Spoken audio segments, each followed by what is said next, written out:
this longing to understand who am I really and what is life about and why am I here? In what state did you meet him or her or it? And was it like in a kind of trance after you take this substance? It drives you into a trance, or are you conscious at that time? I will have like a door in the astral opens. I see things, hear things. I receive hymns this way. And this is not uncommon. Many humans have experiences. Can be used to kill, but it can also be used to heal. A gun can be used to kill, but it can also be used to survive if you find yourself in the forest. So I'm trying to understand if it is the usage that makes the difference, or the substance itself is the difference.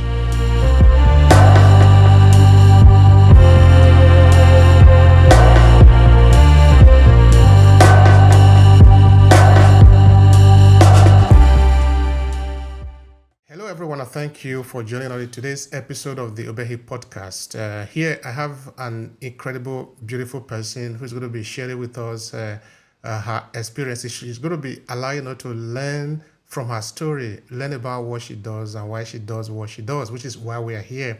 We love to explore the power of storytelling because it helps us to be able to connect with the individual that we engage with in our life, whether you're talking about business, you're talking about human relationship outside of business, in leadership, in politics, in religion. We always need the power of storytelling because it goes far beyond what you might think. It's actually an ancient form of human engagement. So this is what we're going to be exploring today. So I have with me the beautiful Jessica. Jessica, thank you so much for being here. Could you tell the people who you are, starting with where you are connecting from? Please go. Well, good morning. And I'm Reverend Dr. Jessica Rochester. I'm the madrina of a Santo Daime Church that I founded here in Canada after a trip to Brazil 30 years ago. And I'm a transpersonal counselor. I trained with Dr. Stanislav Grof. And in the work of Roberto Assagioli, I have a doctorate in divinity. I'm an ordained interfaith minister. I had a private practice for 40 years, teacher, lecturer, and but the most important part, I think, of the story is my spiritual journey in this lifetime. Thank you so much for that. We appreciate that. Now, could you tell me a bit about your background? Because when we talk about, when we bring our guests here, we want to learn more, as much as possible, about where they are coming from. So for somebody, a younger person that is looking at you just now, he probably will be wondering how it was for you growing up as a little girl. So that would be very interesting. What do you remember of your adolescent? Well, I was born in England. I'm going to be 76 years old. But Congratulations. I was born in England just after the Second World War. My father was a major in the British Army. They'd gone through World War II, and my father had said to my mom, we're not going to have any children because there's a war, and I don't want to leave you a war widow, right? So my older sister and I were born just after the war was over, and then when I was about 6 years old, they decided to immigrate. Apparently my father had said, okay, choose Australia or Canada. And for some reason, my mother chose Canada. So we arrived, crossed the Atlantic by boat, and I think it was the Empress Mary, and then established ourselves here in Quebec. And then what was really interesting was within pretty short order, all my family left. It's as if my karma was here in Montreal, Quebec, and theirs wasn't. So my sister was gone by the time she was, I think, 17 or 18. She went to England, stayed with relatives, worked there, married. Her story continued. My parents got fed up with winter and local politics and moved to the Bahamas. They loved the heat. My father did anyway. and then traveled back to England eventually. But it felt like no matter where I traveled, no matter where I studied, most of my advanced education has been done in the United States. Just the things that were calling me to learn, to study. It's as if my journey was always calling me in certain directions. It was just not possible in that era. By the time I was 21, I'd always had spiritual experiences, what I would call spiritual experiences, since I was a very young girl. My mother used to laugh and say, I didn't give birth to you, you arrived by spaceship. And so, what does she mean by that? well, because I was so different from the rest of the family. And I think from a young child, maybe I was trying to communicate dreams that I would have, things that I was seeing and experiencing. And there was perhaps no place in the model that my parents had and our culture did in the 1950s. There was, and certainly in Canada, there's very little spirituality. There's religion, but there's not a lot of spirituality. It's not like I was born in a Buddhist country or a Hindu country where there's people pray on the streets and there's temples everywhere and there's candles at crossroads with flowers and you learn to meditate and you learn a different cosmology, and it's not this narrow little patriarchy that we were taught in the Anglican Church. I was having experiences way outside what my parents, raised in the Anglican Church, understood or even had some kind of container to. So they just kind of took it lightly, thank goodness. All right. And, and then things just progressed. Fortunately, the 60s happened and where everything blew open and the kind of the east-west conversions. I was extremely fortunate. The timing of my arrival on planet Earth, however, I know I got here through my mother's body like everybody else. And, being in that environment in the 60s where everything was opening and incredible opportunities were happening. And so I was able to, just run through the Eastern door and into the meditation, into the ashrams, train, work with the Buddhists and be doing these silent retreats and yoga, and everything that was just opening was just so much in alignment with what I had been hungry for and needing. And so I had a new cosmology to be able to understand my experiences.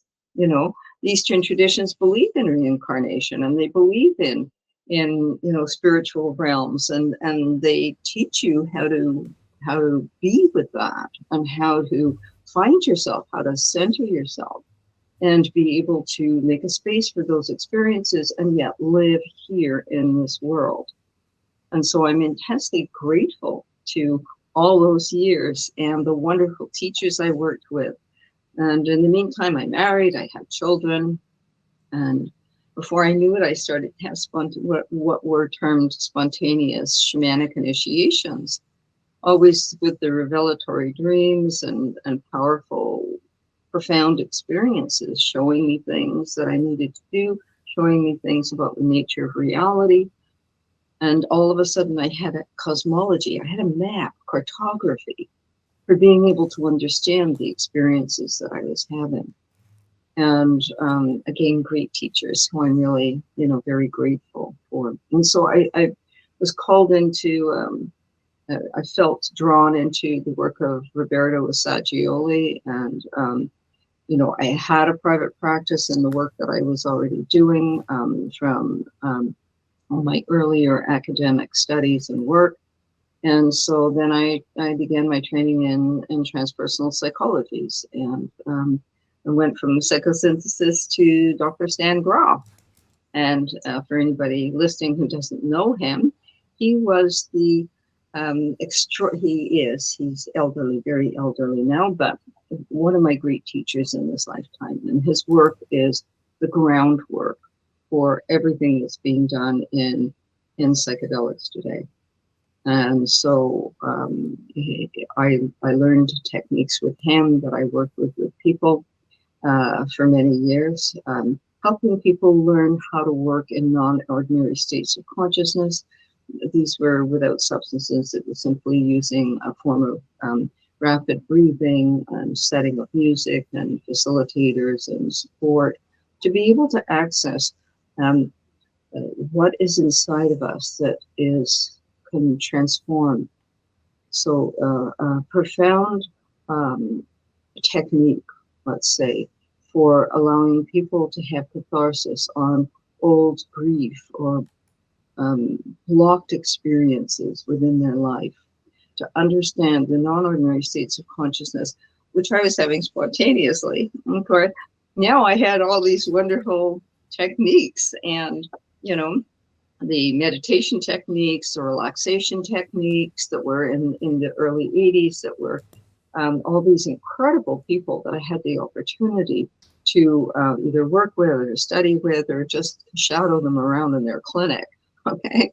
And learning all of these it has always been out on the frontier of, I feel like in this lifetime, that is part of my challenge and the gifts that I receive, is that I'm out on the frontier of what's emerging in our culture. It might be well known and well embedded in other cultures, but certainly in Western civilization, Um, there's been an enormous lack. I'm curious. So, in this your early years, your parents were see that there was something different in you, no?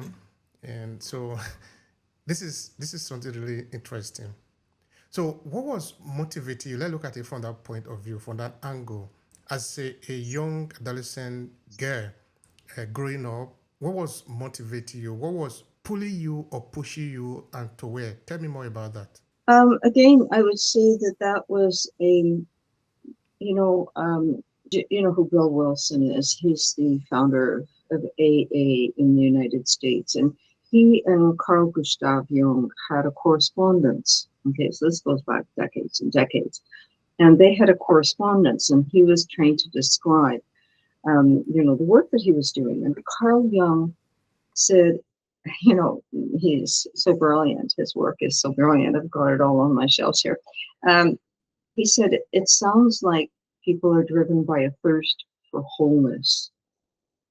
And this thirst for wholeness, this longing for wholeness, I believe is innate within each of us. And how we follow the unfolding of that, how we open to it, how, what occurs in our life and what we choose in our life. We all have opportunities, but they're different chances, different opportunities. Sometimes we have to seek out the path. Sometimes we have to search for the right door to knock on. And other times it appears in front of us. And so that's just each person's journey along the way. So to answer your question, I think it was this longing for wholeness, this longing to understand, who am I really? And what is life about? And why am I here? These are the age-old questions that I think most people ask themselves. Who am I? Why am I here? What is my life about? What is reality about? These are, right? Would you agree that? Of course, I do. They're interesting. They're some of the things that we actually talk about here. You can sometimes refer to them as existential questions if you want. Yes. All right. Now, Reverend Jessica, you are no longer a child. You are no longer an adolescent. You have lived your life, studied, gotten all sort of degree and award, and you are really an advanced person in terms of what you have been able to accumulate in terms of knowledge. You have explored. Let's put it like that. What, therefore, is the answer to those existential questions? Well, I'm happy to share with you the little bit that I know, okay? Because I believe that we have this capacity, being human, we have certain capacities and certain limitations. I'll share with you some experiences that I had, and then you're going to make your own decisions on them, okay? So who am I? Well, I think that I am a spiritual being having a human experience. I believe that I've had many of them before, and I'll possibly have some more after this one, when this one ends, right? So in this human experience, in this human journey, when we arrive here, we forget who we really are. And I'll share with you an experience. If you're interested, I tell many of my personal experiences in the books that I have, Ayahuasca Awakening, A Guide to Self-Discovery, Self-Mastery, and Self-Care. There's two books, or a series, two books together. And I describe some of my experiences. And so you ask me, who am I? So it's quite a long time ago now this happened. And I was like more than 35 years ago. It was just after a divorce. I was going through some very important changes, and some of them difficult changes, adapting with my two children to the next chapter. And they were away with their dad for the weekend, and I got angry with the universe, with God, and I decided I was going to have a conversation, because I'd always felt as if I was guided, and I felt like I had done that. Everything that had been happening was what was supposed to be happening, but somehow now I didn't know what the next step was. And so it was a Friday night, and I think I went and lay on my bed with a box of Kleenex. I'm thinking I might have a cry, and I began to just seek and demand from the astral. Where am I? What is going on? I followed everything that I believe I've been shown to do, and now I'm here. Okay, and in that moment, I felt this profound and brilliant light, and in the light, I understood what people said when they would say or write. I heard the angel singing, and there was this beautiful sound that I can only describe it as a sound because it was bigger than a sound. It felt like a vibration that was kind of singing, sounding, and it was saying Shiramidam, Shiramidam over and over and over again. And I felt I was rising through the light, and that this being was approaching me, that it's as if he was moving through the light to encounter me. I was moving up into the light to encounter him. And it's as if I knew this being so well. It's as if I'd known this being forever and ever. Okay? And I was so ecstatically happy to see this being and encounter this being. And the first thing this being said to me was, "You forgot who you are." And I said, "Yeah, I guess I did." Where do you think, Reverend Jessica, where do you think this being was coming from? From the astral, from a dimension that I believe, because, well, again, I used to have a recurring dream from a very, very young child. Okay, very, very young child. And sharing these dreams and spiritual encounters perhaps will telling the stories of them will help answer your questions. So from as young as I can remember, I had a recurring dream. And in the dream, I'm kind of going through a canyon, a difficult canyon. You know what a canyon is, right? If you ever go hiking, it's like there's a trail and you're going through and it's rocky and kind of difficult. And then I come to the end of the canyon, and as I'm going through the canyon, I become so happy, and I feel free, and I feel like I can breathe again, and it feels like everything is lifting. And I come to the end of the canyon, and there's this beautiful kind of meadow with a grassy slope. Okay, and as I start through the meadow and up this kind of grassy slope, there's these beings of light that are welcoming me. And I realize that I've just gone through something, that I realize that year by year must be a lifetime, and I'm returning to my true state. And in this experience, but these particular dreams that were pretty much always the same, okay, I was so ecstatically happy to see these beings, everything outside of the human body, not being in the human body anymore. Everything was profoundly understood without speaking. Was like telepathic isn't the correct word for it. It's as if there's a knowingness, a connection with a oneness and a knowingness that is beyond what you can experience just in our human experience, in our human body. And, and then the other part of the dream would be when I would be leaving them and I'd be standing at the edge of the canyon and I would say, the canyon again? I need to go back through the canyon again. And after many, many years of having this, and it would come the same time of year, in our autumn, the beginning of the autumn, I would have this dream, and I'd feel the dream coming. I would know, oh, I'm going to have that dream again. It took me a long time to realize that, let's call it the astral for a lack of another word to describe, that the astral and the beings of the astral were trying to help me by showing me this, that the dreams weren't meant to be frightening or destabilizing. They were actually reassuring me. It's like, hey kid, remember you're going through this experience, that you descend into it and you live it, you do what you do, and then you return to your true state again.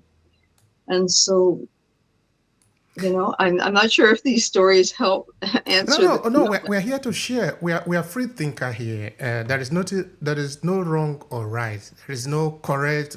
We're just here to share so we can inspire also other people. Why not also stir up curiosity? Let's people think more. We need it as Yes. human beings. All Yes. right. Now tell me about this asteroid. Is that what you call it? Well, that's what I'm calling it. So it's known in our tradition, the Santo Daime. That is the spiritual tradition that I brought back from the Amazon. It's based on thousands of years of the use of a sacrament that some people will know as Ayahuasca. It's the leaves from one tree and the vine that grows in the forest, in the jungle, and combining the two into a brew that you take. We call it a sacrament. And the Santo Daime was established over 100 years ago by a man named Master Reneo. Now, what I was so interested about your, part of the platform that you have for your show is that the diaspora of the people from Africa. So his grandparents were brought in the slave trade from Africa to work in the rubber trade, the rubber capping trade down in the Amazon area. He was born free, and as a free man, he was a tall man. He was 7 foot tall, and he trained with the Ayahuasqueros, the indigenous people who've been, as I said, for thousands of years, millennia, using sacred plants for healing, for divination. Their medicine was in the forest. Okay, they didn't have pharmaceutical countries, so like all indigenous people, for thousands and thousands of years, you use what nature gives you, right? So their knowledge of plants and plants that will do all kinds of helpful things for illnesses and situations. And so he was given a vision of the divine feminine, and she gave him instructions from the astral, okay, to begin the spiritual tradition that we call the Santo Daime. So I was initiated into that tradition in Brazil in 1996, and I brought home the teachings and made my 14-year apprenticeship in the Santo Daime, and then in 2010 took our church independent and worked for 17 years with Health Canada to establish the legality of our tradition in Canada. It's been a journey. It's been a Absolutely. journey.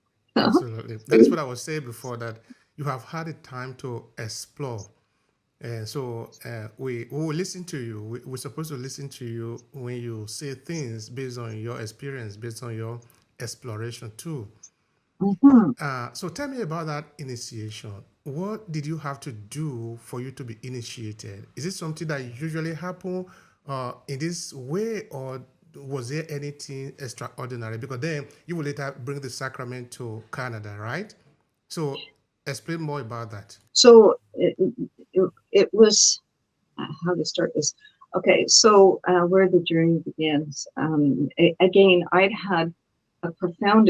I started to have experiences in dreams where I was in the forest wearing white, drinking ayahuasca, which I'd vaguely heard of. Okay, and you can't be in my field, train to stand grop, and not hear about certain things.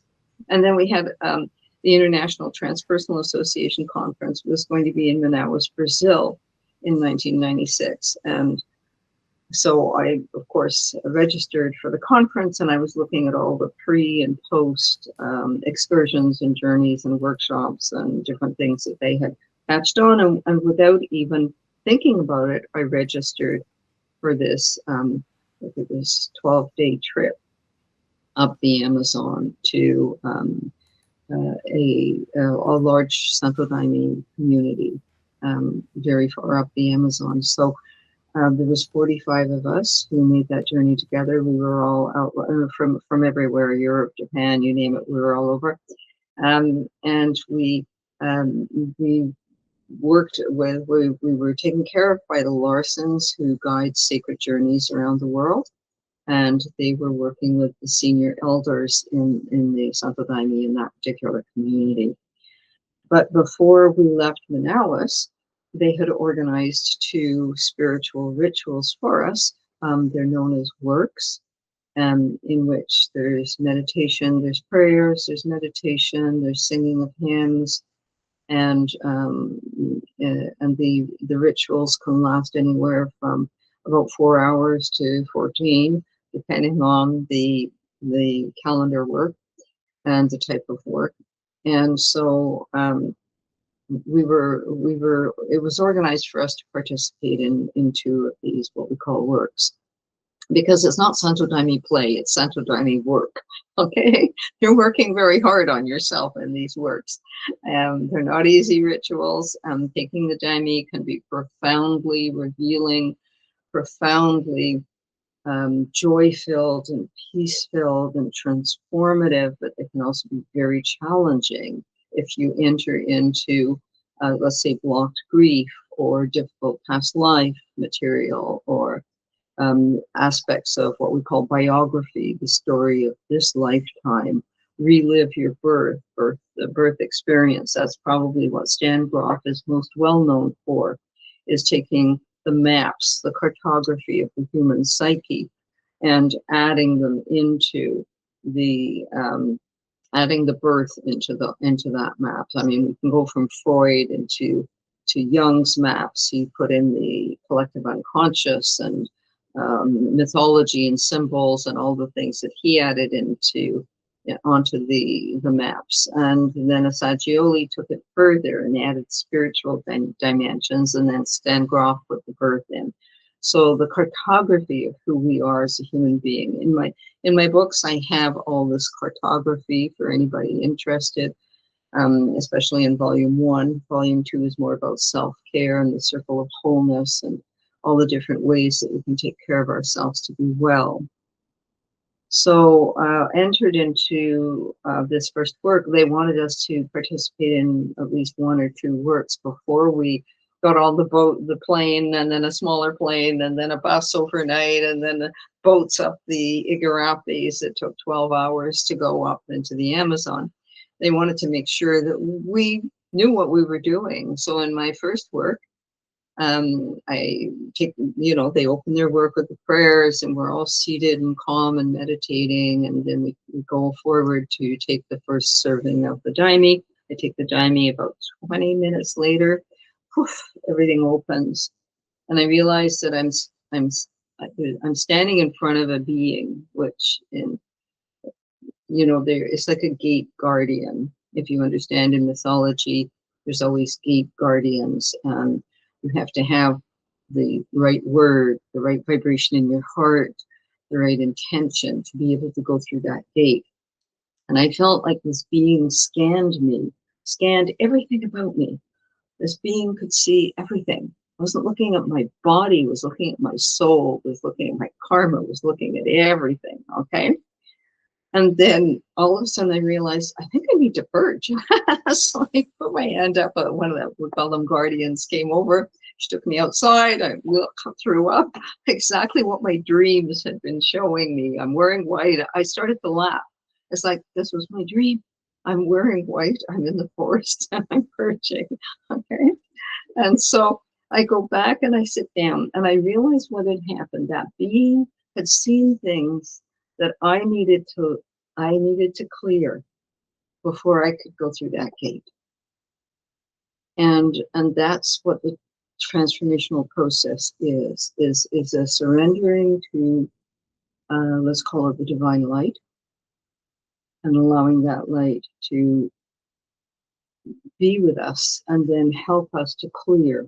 However we clear it, we may cry it out, we may shake it out, we may purge it out.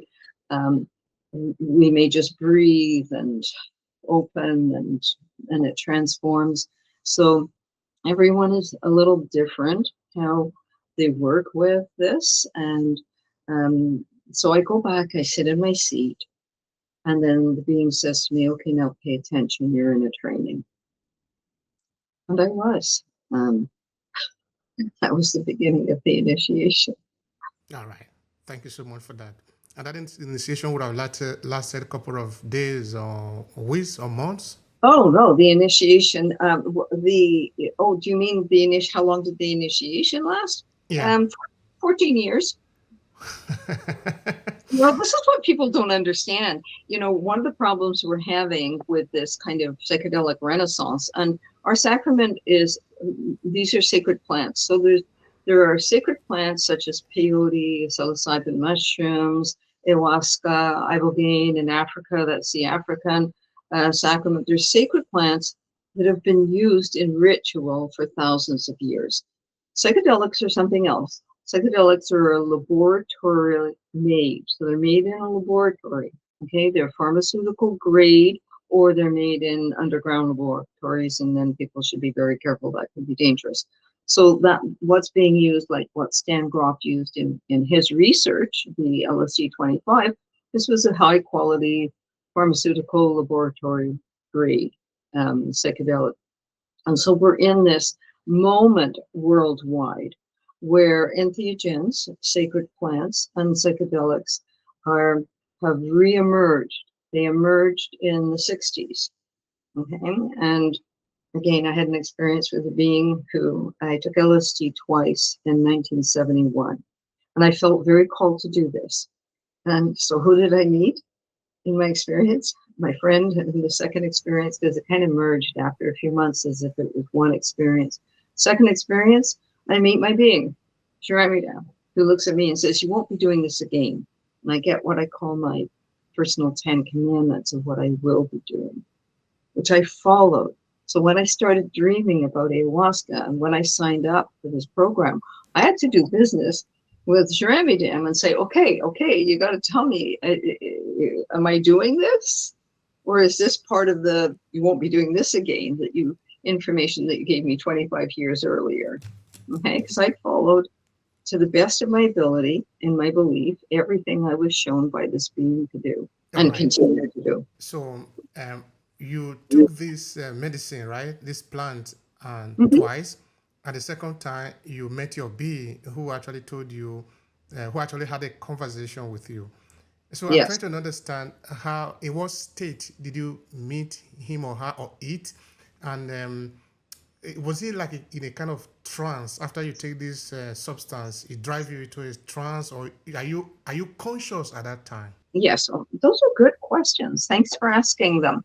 Okay, so when I would have my spontaneous, non-ordinary states of consciousness experiences, there's no substances, there's no sacred plants involved at all. Those just arrive, okay? Those continue in my daily life to today. I will have like a door in the astral opens, I see things, hear things, I receive hymns this way. And this is not uncommon. Many humans have experiences, spiritual experiences, where they encounter loved ones who have passed, or receive information or creative things. And it's an understanding that we're all connected to all of those realms. So the beings, in particular Sharamidam and other beings that I have encountered from the astral, they can be spontaneous. They can be such as the one I described when on the Friday night. By the way, I didn't come back until 11 o'clock. I was in the astral till 11 o'clock on Sunday morning. That's when I came back into my body. I was very thirsty. So that was first thing before body. And, and so it's been a journey of a lifetime leading me up through all kinds of different spiritual chapters in my life, learning to meditate, learning all the teachings of the different cosmologies, and from Hinduism and Buddhism, and then the shamanic initiations and all the transpersonal psychologies. Everything was contributing, I believe, until I encountered the Santo Daime. And then it was in the rainforest after this kind of first experience in Manaus. It was in the rainforest down deep in the Amazon, where I think I was in my fourth ritual with the Santo Daime, and I re-encountered Sharamidam, and they said, now it's time for you to remember really, not just who you are, but what your life mission is. And you're going to be taking the sacrament back to Canada and starting a church. Okay, that's what I'm doing. So that's what I did. And then I began my initiations, my studying of the path and the ritual and the sacrament under the mentoring and of elders in Brazil. So I was going to Brazil at least once, often twice a year. And I was visiting the closest American Santo Daime Church that had been established for quite a few years. And I was studying with them. I was being in their rituals and being taught by the then Madrina of that church, who was a dear friend and a wonderful mentor. And I was also inviting the comitivas, some of the elders and their musicians and singers, every year up to Canada. Again, sometimes twice a year we'd host a comitiva. So it was very intense. And then in 2010, for a variety of reasons, just feeling like, okay, we're here. Then I took our church independent, so we weren't under the administration or supervision of any of those lines anyway. So our church is an independent Santo Daime Church in Montreal. It was a founding church.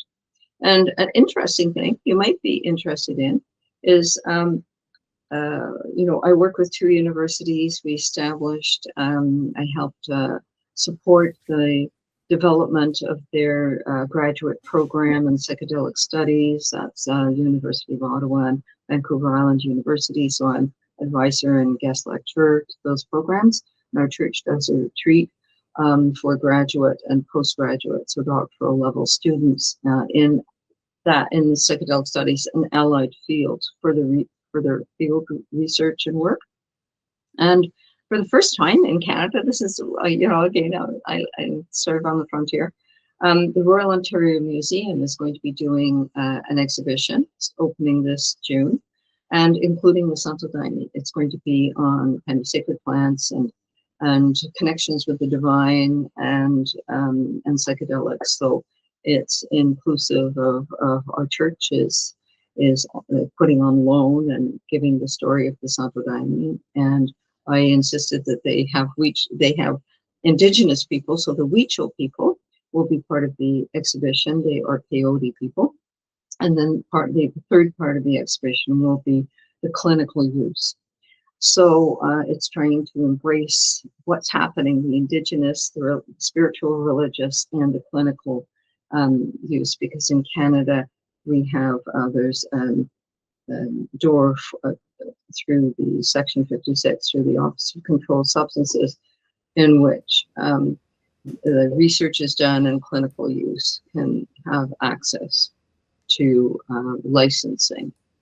And that was the 17 years of work that I did with our government, was educating our government, not just Health Canada, but also the Department of Justice, border control. And there was 17 years of intensive work with the government to help explain, what sacred plants are, how they're different from psychedelics, the different types of use, the religious use versus the clinical use, and still very involved in that work.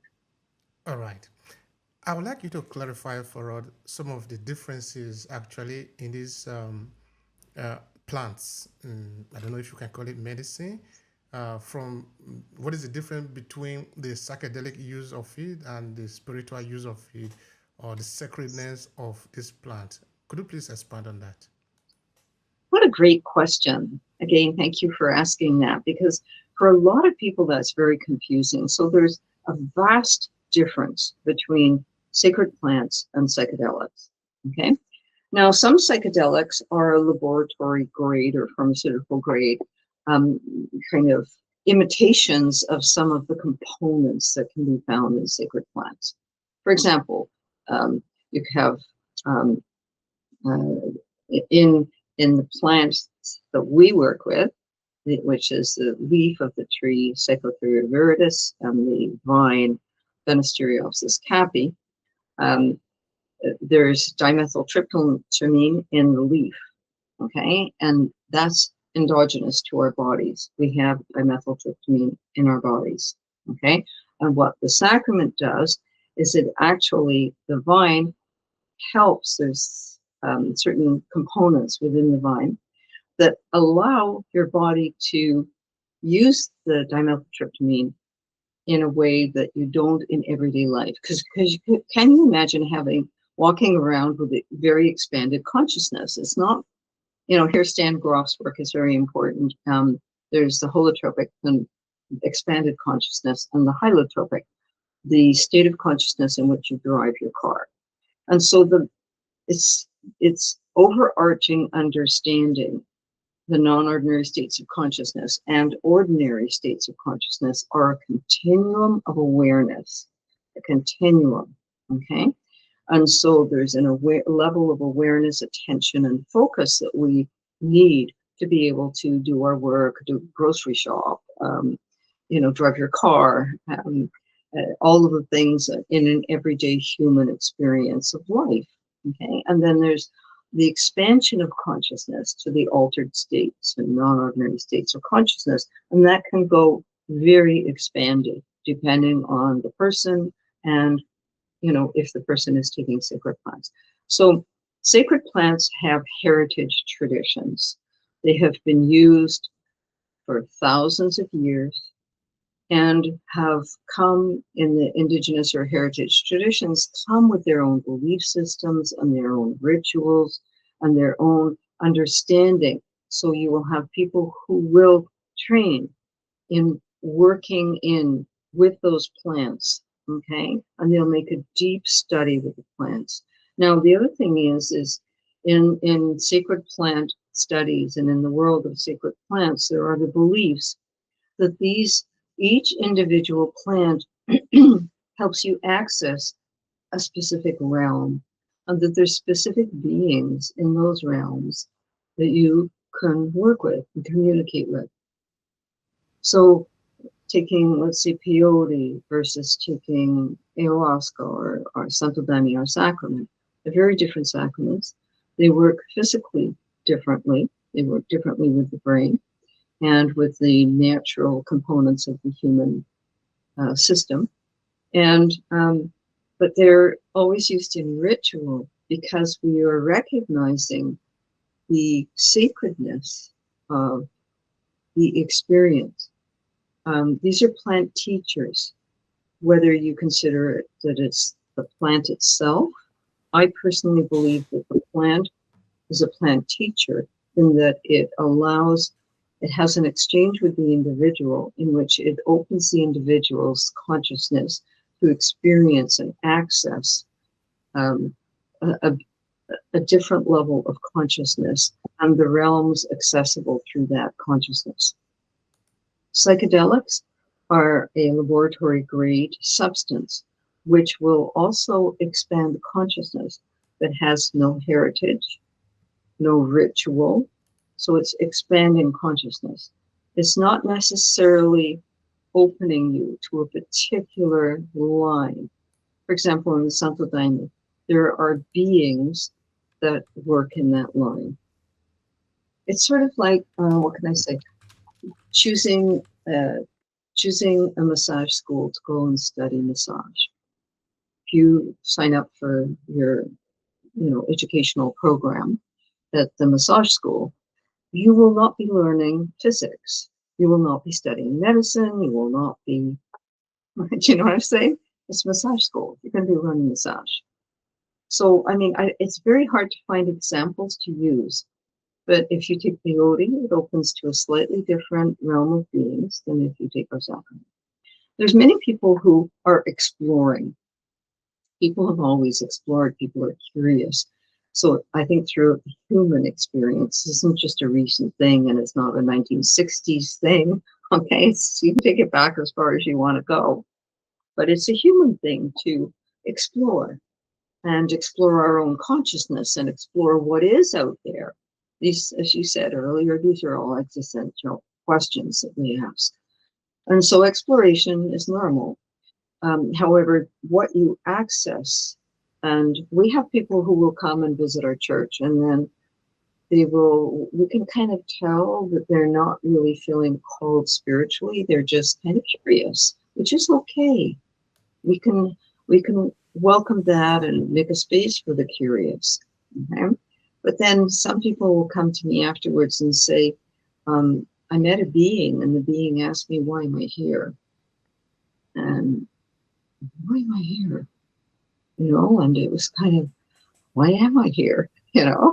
And so we've had people who come up afterwards and say, I met a being, and they'll come 3 times, 4 times, or they'll come 6 times, 10 times to be in ritual and take the daime.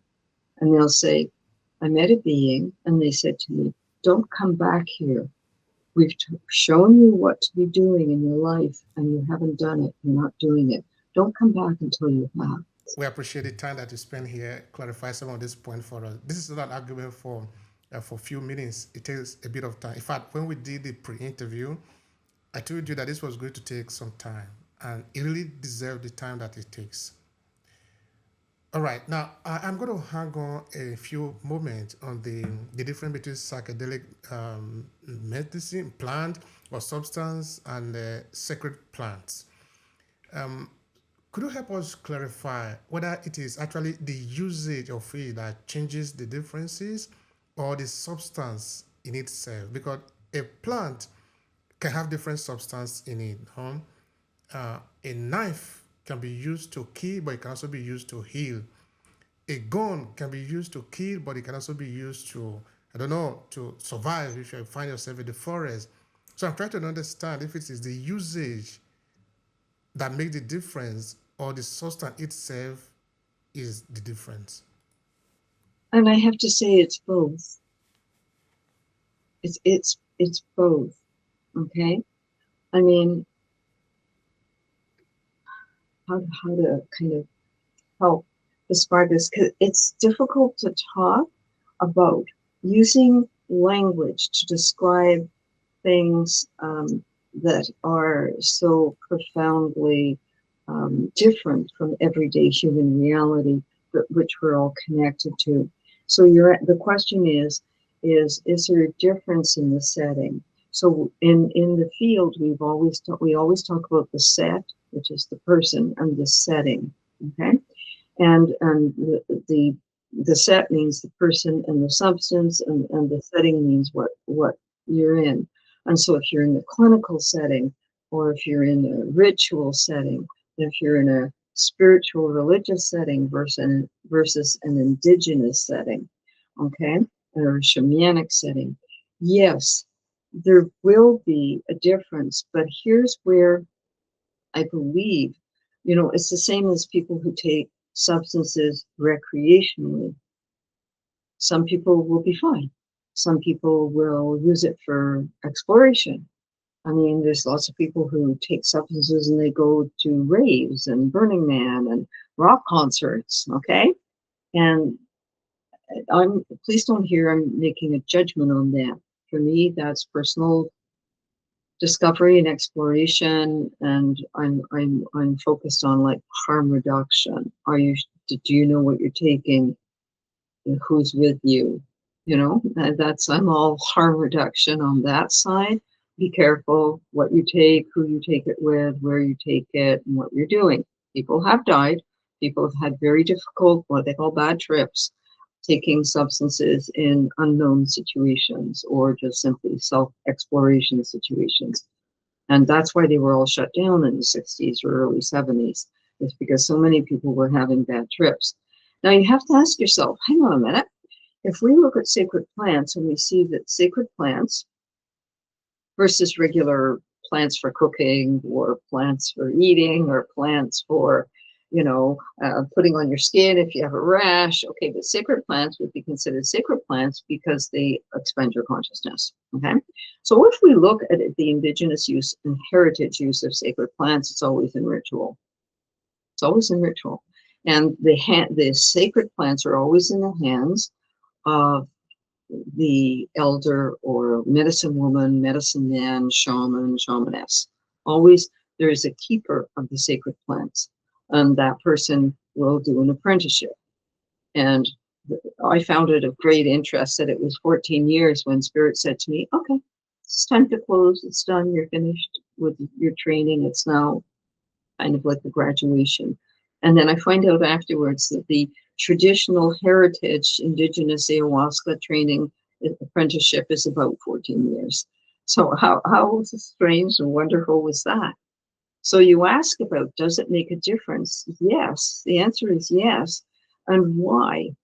You have to ask yourself, why were these sacred plants always in the hands of people who studied and apprenticed for years to learn and to understand what happens to the people, how to support them, how to help them, how to work with them, which beings to call, how to call the beings, how to work with the beings. Okay? It takes 11 years of training and study. I think it's 11 years to become a psychiatrist. Why would we be surprised that it takes 14 years of apprenticeship with ayahuasca? I mean, people who go off to South America for 2 months and come back and say, I'm a self-appointed shaman, okay, and find some way of buying or getting sacred plants. Well, would you trust a psychiatrist who had 3 months training? Or your surgeon who was going to operate on your knee? That's a good question. That's a good question. All right. There is a lot to question here. You're going to pardon me if I ask a lot of questions. That is what I do here. Yeah, ask all your questions. We're good. I'm thinking. So the people that are going to the Santo Daime Church, Santo do they Daime. Santo Yeah. Daime Church? Do they all take this sacred medicine, these sacred plants? Yes. It's part of the ritual. It's not, if people then find another place to meditate and pray and sing, I believe, and we believe that there's a spiritual calling that we do not proselytize, we do not solicit. We never invite people to come to a work. We don't even invite people to a hymn practice, okay? People have to come. It's the old-fashioned way. It's the old guru way. If you want to study with a guru, you have to go and you have to knock at their door and sit at their gate. And if you're lucky, after 3 days of sitting at their gate, you know these stories, right? I think is it a Ram Dass or a Jack Cornfield? I think it's a Jack Cornfield story about the American students, 3 students who they've heard about this great teacher in India and they really want to go and study with him. And so they find out where he is and what town his ashram is near, and they go to the town and they start asking, and where's the ashram? And finally they find and they walk and they go and then they sit at the gate. And after one day, a door opens and a person says to them, why are you here? Well, we're here. We've traveled all this distance study with this great teacher. Oh, okay, they close the door. The next day, 3 boys are still sitting there. And it's like, okay, why are you here? Well, we really want to study. Okay, well, I'm going to give you a test. And he hands each of the 3 boys, these young men, a live chicken. And he says, I want you to go where no one can see and kill the chicken and bring it back to me. Closes the door. So these 3 young men are standing holding these live chickens thinking, oh, it's a strange thing to ask us to do. But you know what? He's supposed to be such a great teacher, and we really want to study with him, and I guess we better do what he asks, okay? So they head off in 3 different directions. Hours later, the first young man comes and knocks on the door and hands a dead chicken to the man and says, I really didn't like doing this, but you asked us to do this, to be able to study with you. And I went way down the road, and I went behind a group of trees over there, and I sat and waited, and I can promise you that no one saw me do this. Okay, here's your chicken. And he says, the man looks at him and very nicely says to him, I'm sorry, you're not my student. More hours pass, and the second young man comes along, dead chicken in hand, hands it to the teacher and says, you know, I really didn't like doing this, but you did ask us. And I went very, very far. I walked for hours. And I'm quite sure, I'm 100% sure that nobody saw me do this. Here's your chicken. And the teacher shakes his head sadly and says, I'm very sorry you're not my student. These 2 young men can't understand it. They did exactly what he asked. Okay? So they sit there waiting for their friend, the 3rd young man, to come along. 3rd man comes along with a live chicken in his hand. Okay? Holding the live chicken. Knocks on the door, the teacher opens, he hands him the live chicken, and he says, well, I've looked for a long time, and I started thinking about it, and I realized that everywhere I went, the chicken could see. Here's your chicken. And so the teacher looks at the young man and says, you're my student. Great story, eh? Absolutely, absolutely. We love that. We love story. So Love story. consciousness, awareness, awakeness, you know, it's an essential part on the spiritual path. You asked me if everyone in a Santo Daime takes the sacred tea, what we call the Daime. And it's yes, that's the whole point, is you come to drink. And I have a hymn called Remember. I have 3 hymn books, and it's in my 2nd hymn book. And the hymn says, one of the verses says, we all drink together to remember who we are and why we're here. So sacred plants are awakening. And some people can drink once. We used to have a visitor. She's very elderly now. And she used to say, I can come once every 10 years. It takes me 10 years to integrate everything I learn. Thank you for that. Now, for somebody that is hearing that we are referring to this movement as a church, they might be wondering, but is there a difference between other churches and your church? Maybe the Catholic Church or the Protestant Church or any other type of churches out there. Okay, let's say the Catholic Church, so that at least people can have a good reference, a good very common. very common. Yeah. What do you say about that? Okay. Again, another good question. There's enormous similarities and great differences at the same time. Okay. We have to remember that all the great traditions are usually develop or grow out of the teachings or the life of a great teacher. Christianity is based on the teachings and life of Jesus Christ, right? Buddhism is based on the Buddha, okay?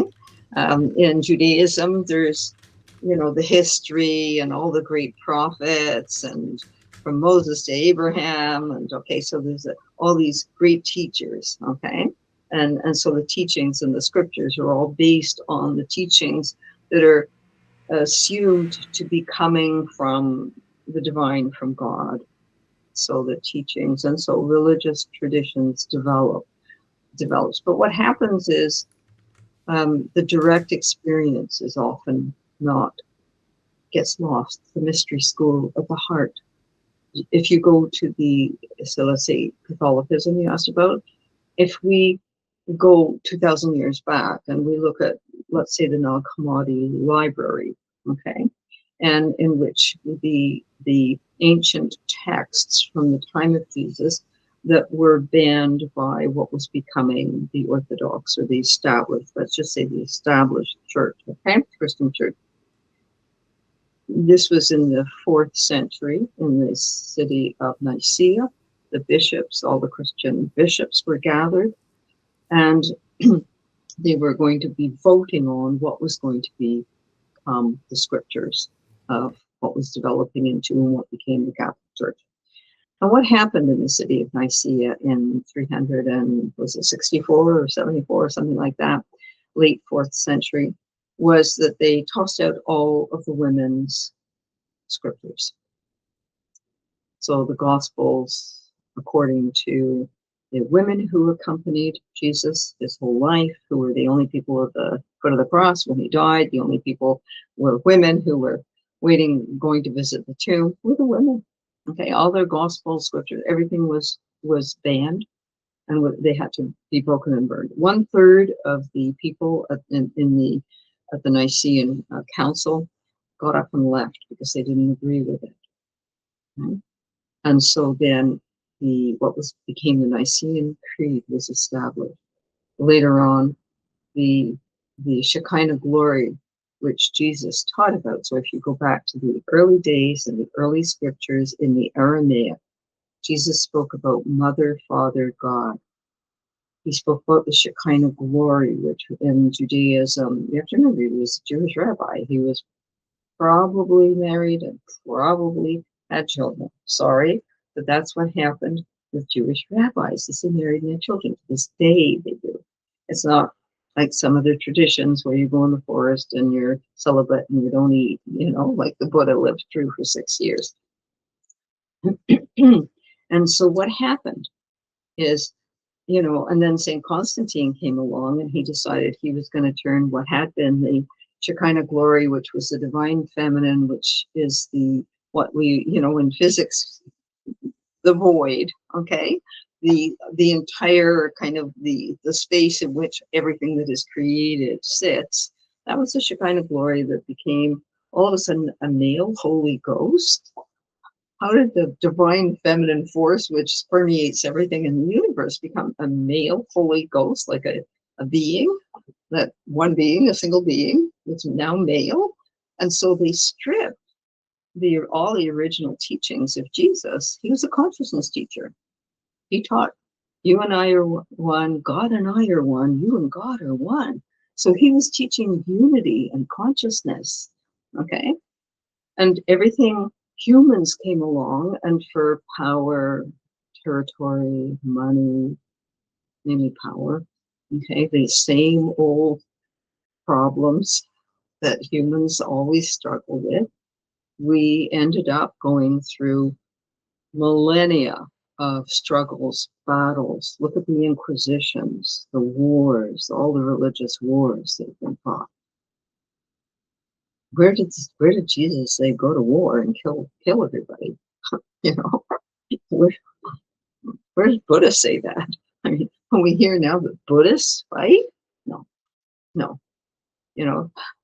So I'm not even sure if I'm answering your question, but Of course, you do. There is here we also spend a good amount of time talking about spirituality. Of course, we also talk about religion. Of yes, course, there is a big difference between religion and spirituality.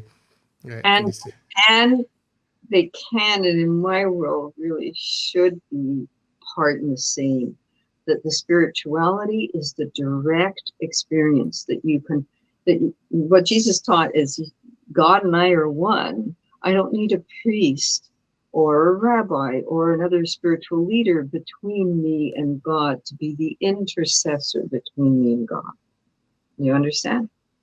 That in my world, my inner world, my experiences, my spiritual experiences, and in the Santo Daime.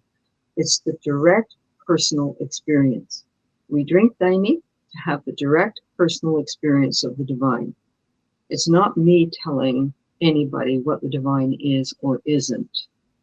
It's the person having their own personal direct experience of the divine and whatever teachings they receive All from the right. divine. That's good. That's good, Reverend Jessica. We're going to come back again another day, but this time we're going to be in three. Because there is an argument that you mentioned we are not going to explore today, which is transpersonal psychology. We're coming back to Yeah. that.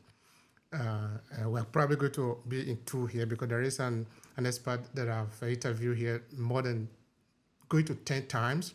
And we almost here all the time looking at the complexity of the question.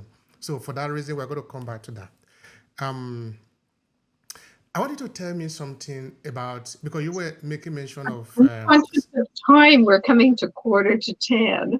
yeah, So, in fact, that's what I'm saying. There is a lot actually I wanted to ask you. okay. I, All I, right, I we're can closing now. definitely have a few more minutes, okay? But I'm booked up in my schedule after by 10 o'clock. I'm into something else, another commitment, because I thought All like right, 30 till 9:30. So I have something booked at 10 o'clock that I need to, okay, be available for. all So, right, all right. We're closing it now. We're closing it now. Yeah, yeah. All right. So I wanted you to, okay, because of time constraint, I wanted you to say something about the relationship between these sacred plants, psychiatry. And because I think you didn't make mention of that, but I wanted you to expand more on that. This is the last question. Then, of course, we'll be closing. Go on. okay. So, what I the comparison that I used is the 14 years that I did an apprenticeship in the Santo Daime, where I was working with elders and really feeling like I'm in my study. Okay, um, and compared that to a medical training, like I believe it's 11 years that it by the time you've done your undergraduate and then your medical school and then your residency and your internship and all the extra things I think it's close to 11 years for psychiatry. Now, what is psychiatry? Psychiatry is a branch of medicine that was developed to try and understand human behavior, and then it became different from psychology because psychologists are not medical doctors, but in psychiatry it became very pharmaceutical. Okay, if we look into psychiatry in Western civilization, we'll see that it is, yes, a support and helping people understand why they make certain decisions and why they have certain instincts or drives and how to manage themselves. So there's, all of that that's very important in psychiatry, but it's very kind of dependent on psychopharmacology. Okay, the pharmaceutical use of various substances to try and manage things like anxiety or depression or what have you. Whereas in other older settings, these were seen differently.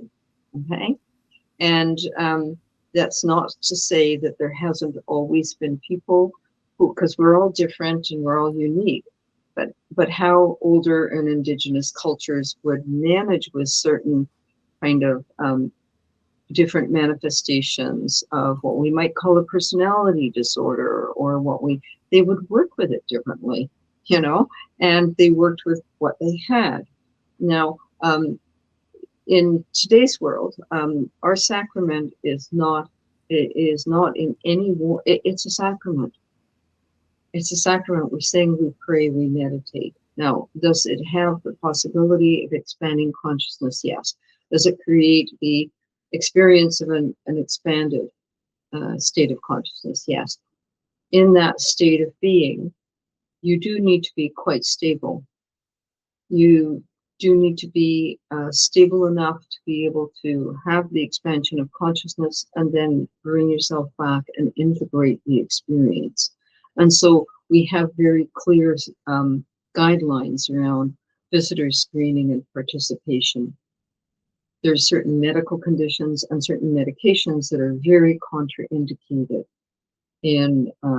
for taking. In other words, there's some people that we cannot serve because they either have a certain medical condition or a certain diagnosis, medical diagnosis or psychiatric diagnosis, and or they are taking certain medications. It's contraindicated. And so, the same way I used to scuba dive. I loved it. But not everyone can scuba dive. If you have certain medical conditions, you can't scuba dive, you know. I don't mountain climb. I have climbed a few mountains, but that was quite a few years ago and for specific reasons. Okay. But I mean, there's people who do mountaineering, like serious mountain climbing. I've never done serious mountain climbing like that.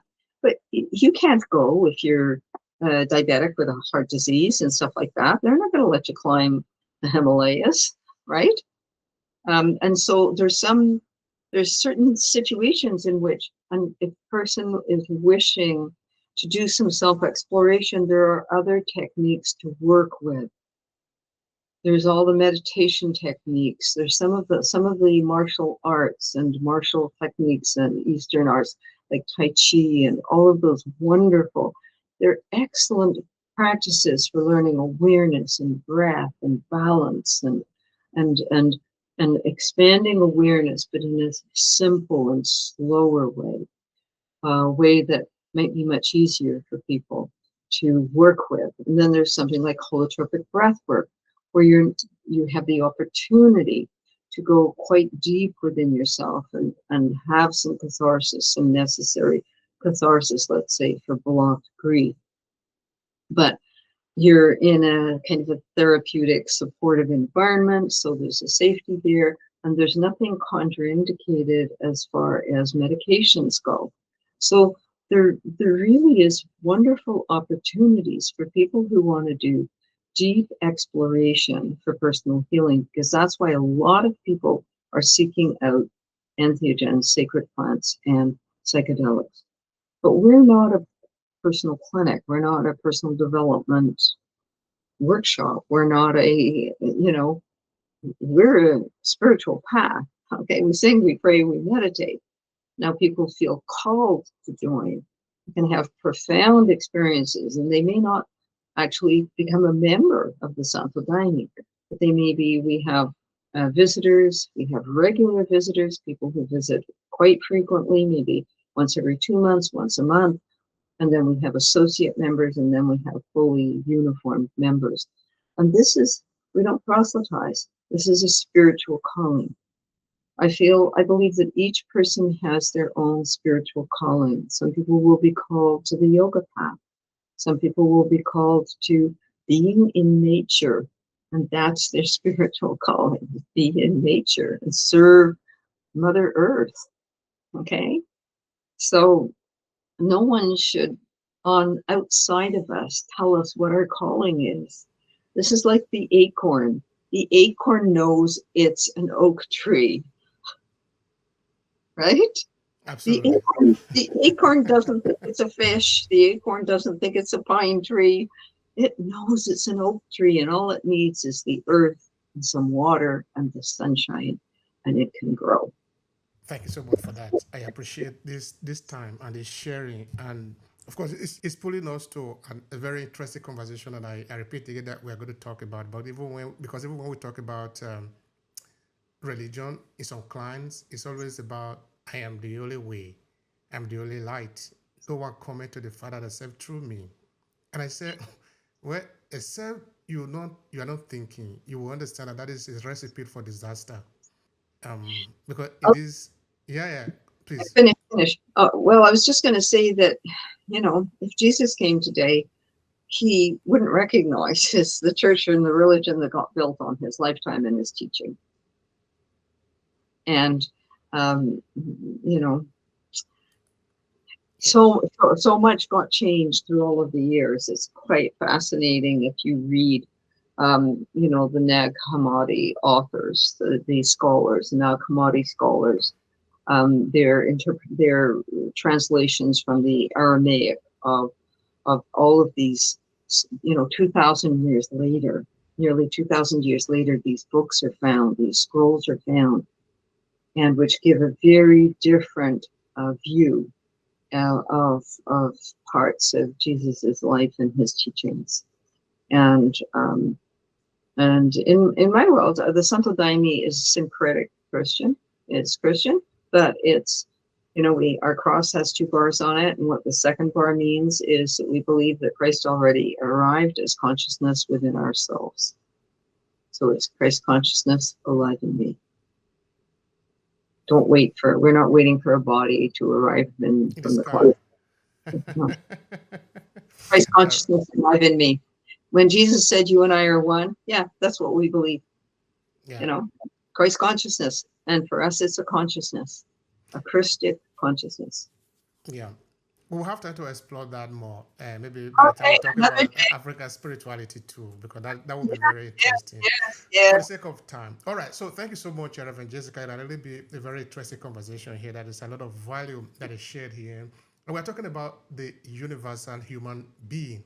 We're not looking at whether you are black or white, you are male or female, because these things should not really crop up when we're talking about spirituality, because we're not talking about anyway. That is, I don't want to double more into that, but I really want to thank you so much for this time. And for all of you that have listened to the end of this conversation, we say share your thought. Let us know what you take away from this episode. And if it touches your heart that you want to speak to Reverend Jessica, why not let us know? I think she's available to respond to your questions. This is why we are here, to be able to bring the knowledge to you. But like I say often, it gets to your doorstep. That is all we can do. From there on, it's our responsibility, not ours anymore. So everybody have a role to play. We are playing ours. We hope that you also play yours. So thank you for being here. And thank you so much, Reverend Jessica. It's been a pleasure here.